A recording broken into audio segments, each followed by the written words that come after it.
Assalamualaikum warahmatullahi wabarakatuh. Selamat siang anak-anak.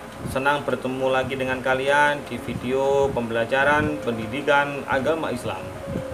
Untuk kali ini judulnya yaitu lanjutan dari yang kemarin, semangat menuntut ilmu. Dan video ini yang Bapak terangkan pada kalian adalah derajat orang yang berilmu dibandingkan orang yang tidak berilmu. Sebelum dimulai, mari kita membaca doa dahulu supaya ilmu yang kita dapatkan bermanfaat. Berdoa dimulai. Selesai. Baik anak-anak, kita baca juga jargon SMK.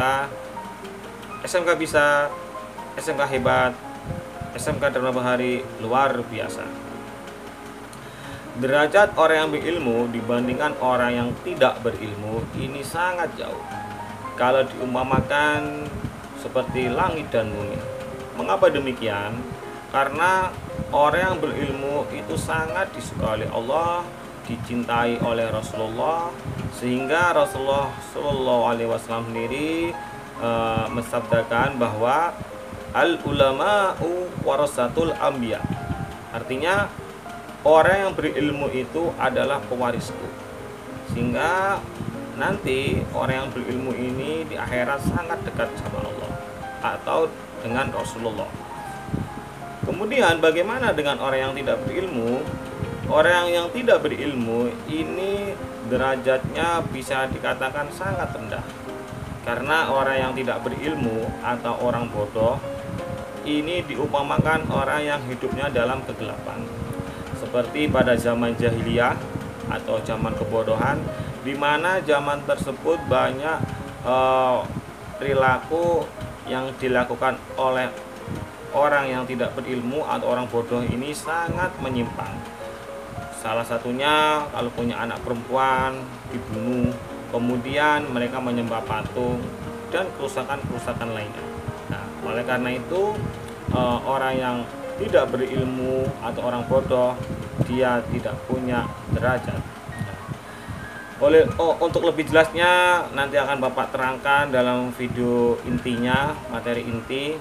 Tapi sebelumnya Bapak minta dukungan pada kalian untuk di like dan subscribe video Bapak supaya Bapak bisa membuat konten-konten yang berguna dan baik buat kalian.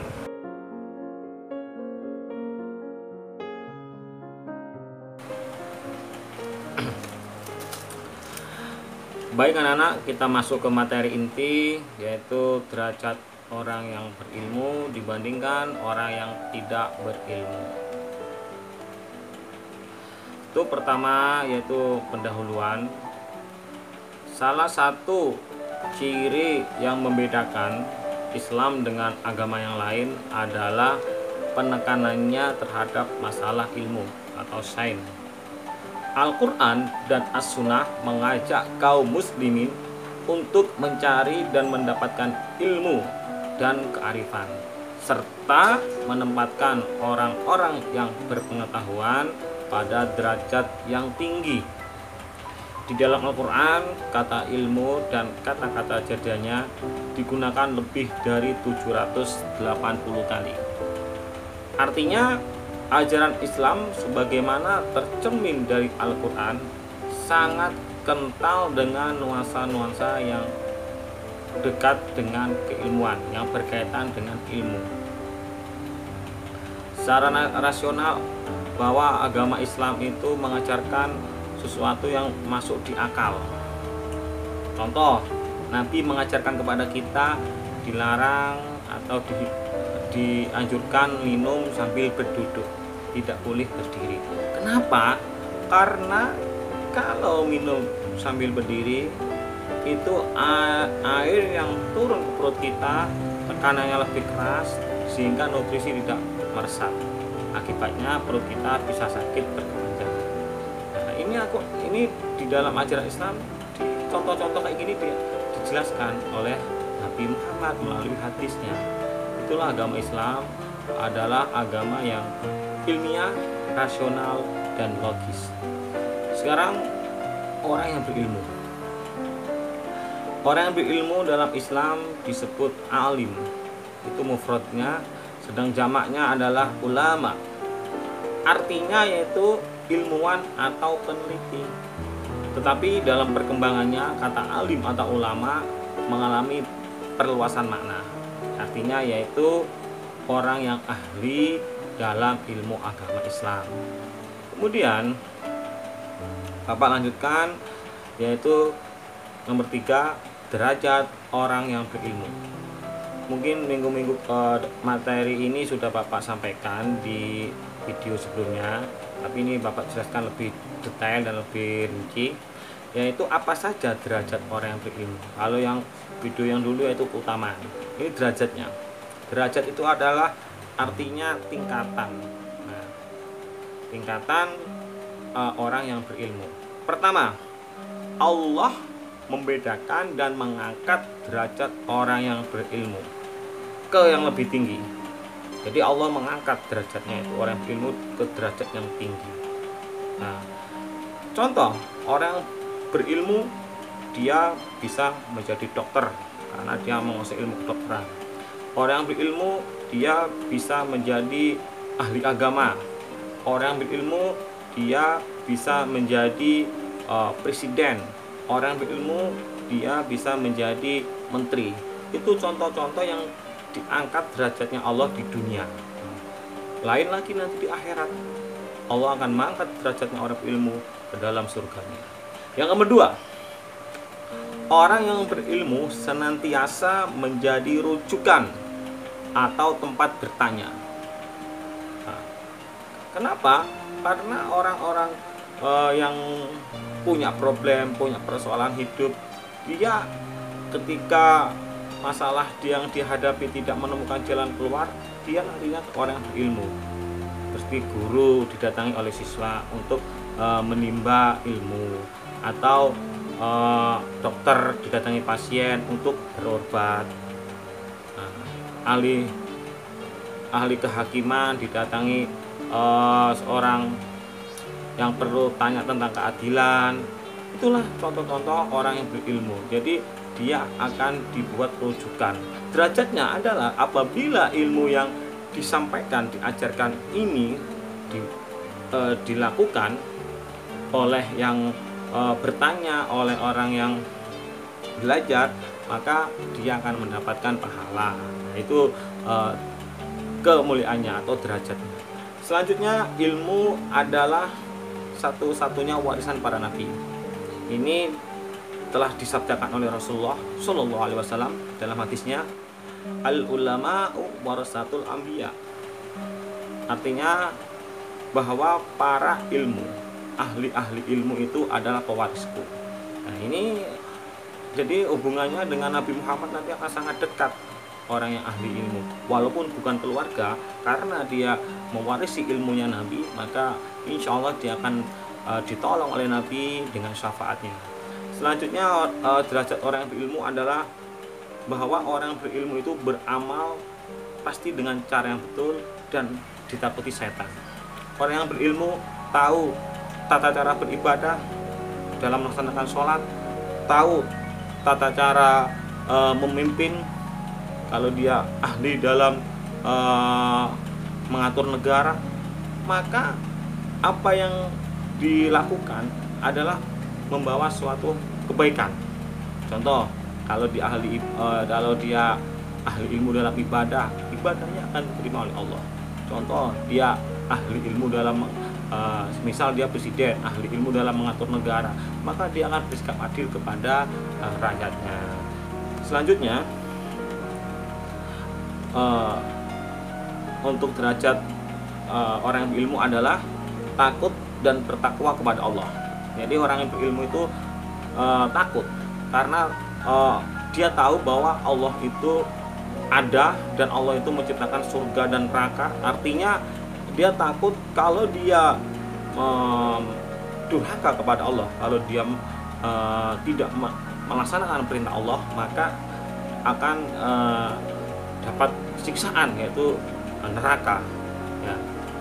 Dan juga dijelaskan dalam Al-Quran yang difirmankan oleh Allah, Bismillahirrahmanirrahim, innama yahsallaha min ibadihil ulama.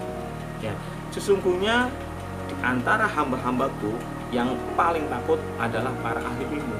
Nah, jadi sudah dikuatkan juga oleh Allah bahwa ahli ilmu itu, Allah ulama, dia adalah hamba yang paling takut. Selanjutnya, derajat orang yang berilmu adalah semua makhluk meminta ampun untuk yang berilmu. Semua makhluk yang diciptakan Allah, malaikat, binatang, dia akan mendoakan pada ahli ilmu. Kalau ahli ilmu itu, ya semua orang pasti berdosa, maka dosa-dosanya itu akan diampuni. Yang ketujuh sama dengan yang keenam, yaitu Allah Subhanahu wa Ta'ala, para malaikat, penghuni langit dan bumi berselawat atau mendoakan kepada para pengajar kebaikan atau ahli ilmu. Jadi itu derajatnya orang yang berilmu. Kita pasti kalau mempunyai ilmu, maka derajat-derajat yang Bapak sebutkan tadi akan kita dapatkan. Untuk selanjutnya, yang keempat, Bapak masuk ke kedudukan atau derajat orang yang tidak berilmu atau orang yang bodoh. Sebelumnya Bapak artikan dulu apa itu orang yang tidak berilmu atau orang bodoh. Rasanya tidak ada orang yang mau disebut sebagai orang bodoh. Kenapa? Karena orang bodoh itu pasti rendah atau bisa dikatakan hina, siapapun dia. Tapi tahukah kita siapa orang bodoh? Nah, dalam Islam orang bodoh dari bahasa Arab, yaitu sebutan orang bodoh itu jahil, dari kata jahala yajhalu wa jahalatan jahlan, yang artinya itu tidak tahu, bodoh atau pandir. Bisa juga jahil artinya orang yang tidak mau terima teguran, tidak mau belajar, sombong. Nah, untuk sombong ini artinya orang yang menolak suatu kebenaran.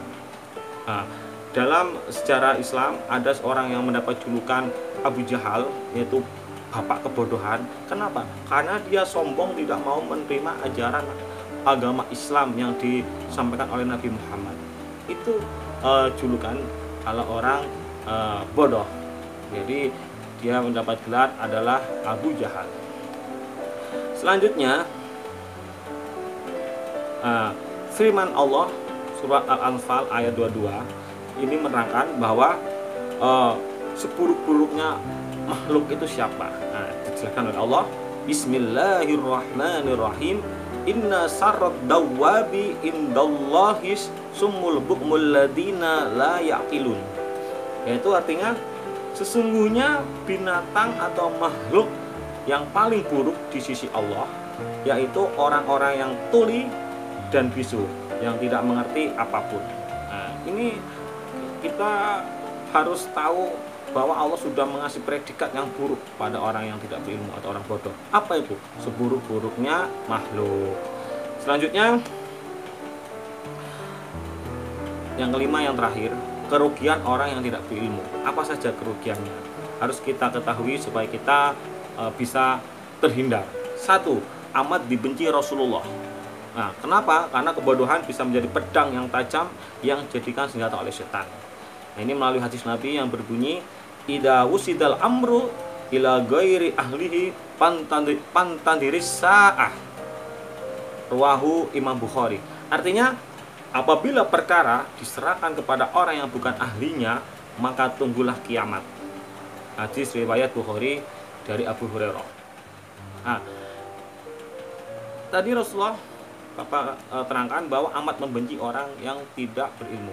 Jadi disampaikan oleh Nabi, apa maksudnya benci itu? Kalau sesuatu perkara, suatu urusan diserahkan kepada orang yang tidak berilmu atau bukan ahlinya, pasti akan rusak. Seorang pemimpin kalau dia tidak berilmu, maka akan hancur negara. Seorang hakim apabila dia tidak berilmu, maka dia tidak akan memutuskan suatu keadilan dan lain-lain. Yang kedua, kerugiannya adalah tidak dapat memilah mana yang baik dan yang buruk. Nah, Ibnu Taimiyah mengatakan orang bodoh itu bagaikan lalat yang tidak hinggap kecuali pada kulit yang terluka, dan dia tidak mau hinggap pada kulit yang normal. Adapun yang berakal, dia akan memilah-milah ini yang baik dan ini yang tidak baik. Selanjutnya, 3. Dampak kerugian orang yang tidak berilmu atau orang bodoh adalah menimbulkan kerusakan. Nah, sesungguhnya kebodohan merupakan penyebab kerusakan di bumi ini, bahkan tanpa mereka sadari. Nah, seperti yang difirmankan Allah, yang artinya dalam surah Al-Baqarah ayat 11 dan 12, janganlah kamu membuat kerusakan di muka bumi. Mereka menjawab, sesungguhnya kami orang-orang yang mengadakan perbaikan. Ingatlah, sesungguhnya mereka itulah orang-orang yang membuat kerusakan, tetapi mereka tidak sadar. Karena mereka itu bodoh dan mereka tidak sadar apa yang dia lakukan karena kebodohannya. Yang keempat, kerugiannya adalah pemimpin yang bodoh akan menyesatkan umatnya. Ini kalau jadi pemimpin, kalau dia tidak berilmu, maka dia akan menyesatkan umatnya, menyesatkan kaumnya. Nah, kebodohan akan sangat berbahaya jika sampai dimiliki orang pemimpin, baik pemimpin agama atau pemimpin suatu negara. Kemudian yang terakhir dari kerugian orang yang tidak berilmu adalah mudah dipengaruhi dan ditipu orang lain. Ini pasti, karena orang kalau tidak berilmu dia mudah dibujui, dalam bahasa sehari-hari mudah dipengaruhi. Maka kalau kita tidak mau dipengaruhi, jadi orang pintar, karena orang pintar itu tahu bagaimana orang mau menipu kita. Kita akan memikirkan, menganalisa, itu bedanya. Nah, itu yang Bapak sampaikan tentang apa saja kerugian atau derajat dari orang yang tidak berilmu atau orang bodoh. Sekarang yang terakhir ciri-cirinya Bapak sampaikan bahwa Abu Darda berkata, tanda orang bodoh itu ada 3. Pertama, bangga diri. Kedua, banyak bicara yang tidak ada manfaatnya. Ketiga, melarang orang lain berbuat buruk tapi dia sendiri malah melakukannya. Itu ciri orang bodoh atau orang yang tidak berilmu. Itu aja video yang Bapak sampaikan, mudah-mudahan bermanfaat. Ayo kita pintar, ayo kita mencari ilmu sebanyak-banyaknya, dan jangan mau menjadi orang bodoh, karena orang bodoh itu yang tadi Bapak jelaskan banyak sekali kerugiannya. Sekian dari Bapak. Assalamualaikum warahmatullahi wabarakatuh.